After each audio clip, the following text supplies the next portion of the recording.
How to fix Connecticut's economy. I got a few ideas. And the funny thing is, a lot of the stuff I started talking about back in college, you see New York actually doing.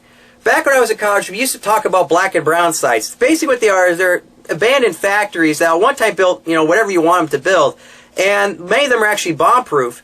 The problem is that they're so contaminated that they won't even let a business move in there. You see, you have to spend billions of dollars cleaning it up, that it's not really profitable to move there. One thing I never understood is that it's okay for decades for the groundwater to be contaminated. The people who live there get sick, the wildlife gets destroyed, but you won't let a business move in there. What I would do is I would auction them off. Okay, auction them off. The highest bidder, what do you win? You win a tax-free zone. A tax-free zone, that means that you're not going to have to pay property tax because we weren't getting that anyway. No taxes on your machinery, no taxes on inventory, no utility taxes. Alright, we're also going to try to eliminate sales tax as much as possible. We're going to try to bring as much businesses as possible into these areas. Alright, we got to attract people from other states, maybe even other countries, whatever it is. But here's the thing, it's not going to be a 10-year program. It's going to be for life. As long as that property exists, the owner, whoever it is, even if it transfers ownership, is going to have a tax-free zone. Alright, the idea is we want to keep businesses in these communities, we want to keep things going. That's one of my ideas. Another idea I had was actually the elimination of the income tax. You look at the states that have an income tax, they aren't doing very well. The state of Connecticut established their income tax in the early 1990s as a way to try to balance the budget now that they got rid of the toll roads. They ran into debt, they rose it up a few times. So what I would do is I would actually eliminate it for 99% of people who live in Connecticut. If you make less than $5 million a year, you don't pay an income tax. The money is yours. Don't worry about it. Now, if you make over $5 million a year, I might impose a 13.3% income tax, and there's reasons behind that, but I'll get into them in another video. Alright, another thing I would do is I would get rid of the whole lottery winning income tax thing. If you win the lottery, okay, the money's yours. I'm not going to tax you. You already gave money to the state with the lottery. I'm not going to worry about it. And maybe this is a way to encourage more people to play, whatever. Okay, another thing I would do is I would change the sales tax. In the state of Connecticut, we have a 6.35% sales tax. It used to be 6%. Don't know why they would bother changing. It's not that big of a deal. I bring it back down to 6%. Now, one of the things about me is morally and ethically, I cannot tax certain things, like food and clothing. I don't care if it's a luxury item. I don't care if it's food in a restaurant. I don't want to tax that. You think about it. People go to a restaurant. They don't have to pay a sales tax. They might buy more food for more people. Or how about this? Leave a bigger tip for your waiter or waitress. They're probably not living on a lot of money.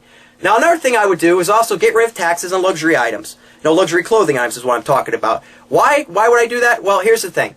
That clothing is still going to be worn by someone. And eventually it's not going to be a luxury item. It's probably going to be sold at Goodwill. So I'm not even going to bother taxing it. Now, another thing I would do is I would change the automotive sales tax, which so happens to be about 8.35%. I'll bring that back down to 6%. One of the things about automobiles in the state of Connecticut and most states I never really understood was the whole registration thing. You have to constantly re-register your vehicle. The car hasn't changed. You haven't changed. Why should you have to re-register? I'm going to get rid of that to save people some money.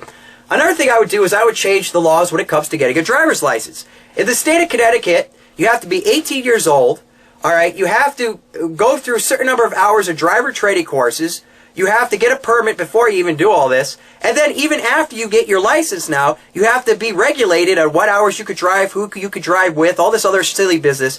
What I would do is I'd make it, you turn 16 years old, take your test, get your license, that's it. I'm not going to put any more requirements on it. Now, there's certain advantages to doing certain things with your insurance company. That's another story. That's not for me to get involved with. The way I look at it is if more people could drive a car, more people could drive to work where the jobs are. That means less unemployment. It also means that more young kids with more cars, perhaps they might spend more money in the economy zooping them up. That's just a hope. Now, another thing I want to talk about is the Native American Indian casinos. Okay. When they were established, Connecticut asked for bribes, and still to this day requires bribes from these casinos so they can remain in operation. Right now, people don't have money for food. They don't have money for gambling. Casinos are going out of business. What I would do is I would say, listen, it's supposed to be sovereign land. I'm not going to regulate you in that fashion anymore. I'm not going to ask for a bribe. If it's not good enough for me to allow my average people to run their casinos, then I shouldn't, take money from yours. So what I would do is I would basically make it so that if I have any requirements on them, it would basically be an agreement that, listen, maybe now if I stop taking money from you and you have more money to spend, you might be able to pay your employees more money, pay them a decent living wage. Yeah, that's all I really ask for you to do. And I'll just leave it at that. Now, another thing I would do in the state of Connecticut is I would get rid of all these ridiculous gun laws. You see, Most people don't know this, but in the state of Connecticut, we were historic for firearms. You look at where the most firearms were built, most firearm innovations. Basically, if it had to deal with a gun, it was here in Connecticut. We did that.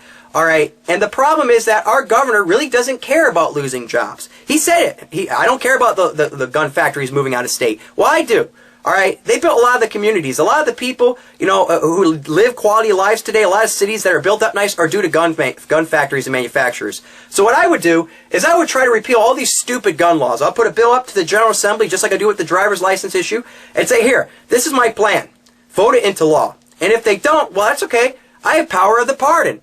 If I see a gun offense, and I don't believe it's a real gun offense because I believe in the Second Amendment, I'm going to write it off. That person's pardoned. Don't even worry about it. Most people don't know how difficult and expensive it is to run a gun store in this state, particularly in this country as well. But anyway, another thing I would do is, just on a side note, I'd probably be one of the first governors to open carry. This way I don't have to hire security staff. That's just what I would do. So, once again, those are just some of my ideas for how I would try to fix Connecticut's economy. Take care.